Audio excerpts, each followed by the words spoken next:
Friends, welcome to my YouTube channel. ఇవాళ పాండిచ్చేరి సిరీస్లో day వైజ్గా మనం ఎక్స్ప్లోర్ చేయాల్సిన ప్లేసెస్ గురించి మాట్లాడుకుందాం. ముందుగా మేము కడప నుంచి డైరెక్ట్గా ట్రైన్లో పాండిచ్చేరికి రీచ్ అయ్యాం. పాండిచ్చేరికి డైరెక్ట్ ట్రైన్స్ చాలా తక్కువ. చెన్నై లేదా విల్లుపురం స్టేషన్ చేరుకోండి. చెన్నై నుండి పాండిచ్చేరికి 5 hours, విల్లుపురం నుండి 1 hour పడుతుంది. మేము కడపలో నైట్ 1:30కి స్టార్ట్ అయితే నెక్స్ట్ డే మార్నింగ్ 11:30కి పాండిచ్చేరి రీచ్ అయ్యాం. ఈవినింగ్ అలా రెడీ అయ్యేసి white town and rock beach explore చేశాము. బీచ్ రోడ్లో వెహికల్స్ అలౌ చేయరు. దీన్ని గోబర్ట్ అవెన్యూ రోడ్ అని కూడా అంటారు. మ్యాక్సిమం ఈవినింగ్ టైం చూడండి. లైటింగ్స్తో ఒకవైపు ఫ్రెంచ్ స్టైల్ బిల్డింగ్ అండ్ మరోవైపు రాక్ బీచ్ ఉంటుంది. మా ఫోన్లో ఛార్జ్ లేక కొన్ని ప్లేసెస్ మేము షూట్ చేయలేదు. బీచ్ రోడ్లో చూడవలసిన places: Ambedkar Manimandapam, French war memorial, Gandhi statue, Kargil war memorial. అలాగే బడ్జెట్లో స్టే దొరకాలంటే booking.comలో దొరుకుతాయి. మీరు చూసి బుక్ చేసుకోండి మీ బడ్జెట్ లోపల.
మేమైతే ఈవినింగ్ సన్సెట్ చూసి అలా బీచ్ రోడ్ని అండ్ మరియు వైట్ టౌన్ని ఎక్స్ప్లోర్ చేసాం. చాలా అంటే చాలా బ్యూటిఫుల్గా ఉంది. మీరు అస్సలు మిస్ అవ్వకండి. పాండిచ్చేరి వెళ్తే తప్పక చూడండి. ఈ బీచ్ రోడ్ అండ్ వైట్ టౌన్ని ఫ్రెంచ్ స్టైల్ బిల్డింగ్స్తో ఉంటుంది.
రోడ్ లో నడుచుకుంటూ పోతే లీ కేఫ్ కనిపిస్తుంది. ఇక్కడ ఫ్రెంచ్ ఫుడ్ ని ఎక్స్పీరియన్స్ చేయొచ్చు. దీన్ని పాండిచేరి గవర్నమెంటే రన్ చేస్తుంది.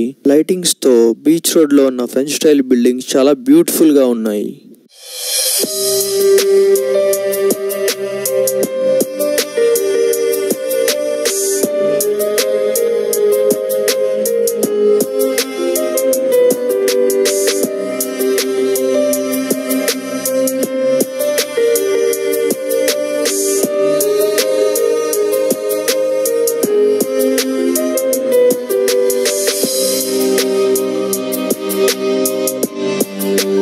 ఇక్కడితో డే 1 ఎండ్ అవుతుంది. Thanks for watching. Subscribe to our channel.